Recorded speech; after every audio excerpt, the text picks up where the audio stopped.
An open letter to Michelle Obama. Dear Mrs. Obama, my name is Zoltan Lieberman. English is ESL to me, the letter S standing for 7th in my case, out of 8 altogether, and I never had an hour's worth of formal English education. I say it not in a way of bragging, but rather to explain my stilted style and possible grammatical errors. I also missed out on younger age for its study and first started at 27, so please be charitable to me. I hate to sound like a quack, and I know that I do when claiming that I hold a silver bullet to what ails a great deal of our education.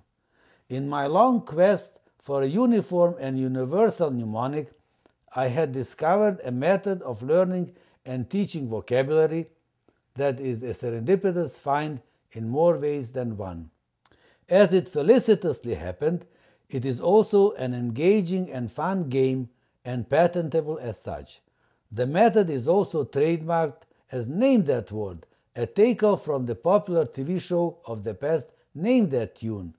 False modesty aside, proud as I am of my English vocabulary, my real claim to fame is my Name That Word. Figuratively speaking, I reinvented the printing press. Except of printing on paper, it imprints the words indelibly in people's brains, memories.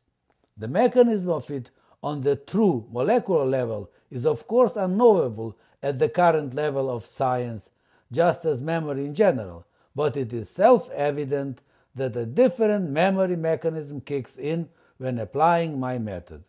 Besides being a remedial tool, it is also an instant diagnostic one. Don't let my present-time small college backdrop fool you. Perhaps my singular situation of an institutionally unaffiliated long-time foreign student of English was exactly the condition necessary to discover Name That Word.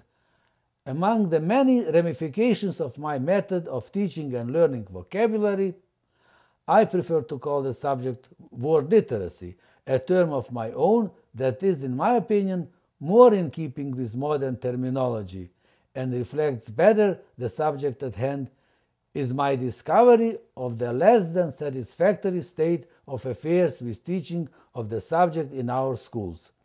Instead of being a separate subject, it is treated as an accessory, a Cinderella of English studies. A corollary of my discovery is that insufficient volume of reading results a great deal from poor knowledge of vocabulary. Word literacy does not guarantee reading, but it is its prerequisite. Also, once learned word literacy is not a given. Just as a flower garden, it requires continuous care. Being key to reading, a postulate that becomes convincing fast after a live demonstration of Name That Word by proxy, it is key to better education. Also, acquiring a better vocabulary is liable to have it used in reading, writing, speech. As a starting vehicle for improvement of the situation, I suggest that Word Olympics be organized across the board, a competition for all, designated not so much to prove who is better than who, as to attract everyone's attention to an overall systemic hiatus in our education. I suggest that games be based on Name That Word method. The irony of it is that kids with their sponge-like memories can learn a 30,000 vocabulary well within 6 to 12 months of intensive instructions. My own experience is that they like to learn it via Name That Word, since it is fun. In the year of 2004, when the then NEA chairman Joya's reading at risk article summarizing 40-year-long statistical research came out, I wrote personal letters about Name That Word to all members of the Congress and Senate, to which I received about 140 answers, many of them praising it and even promising to vote for it when the pertaining issue would be raised for legislation. I grant you that it may look suspicious from the commonsensical point of view.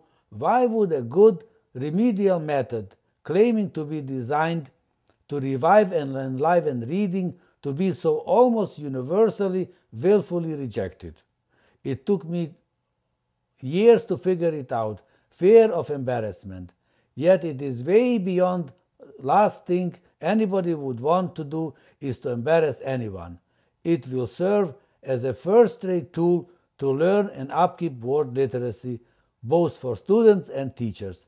I have demonstrated, named that word to thousands of people, many of them linguists.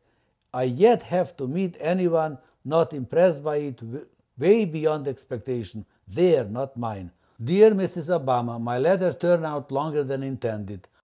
I look forward to have an opportunity to make a live presentation of my Name That Word to you. Sincerely yours, Zoltan Lieberman.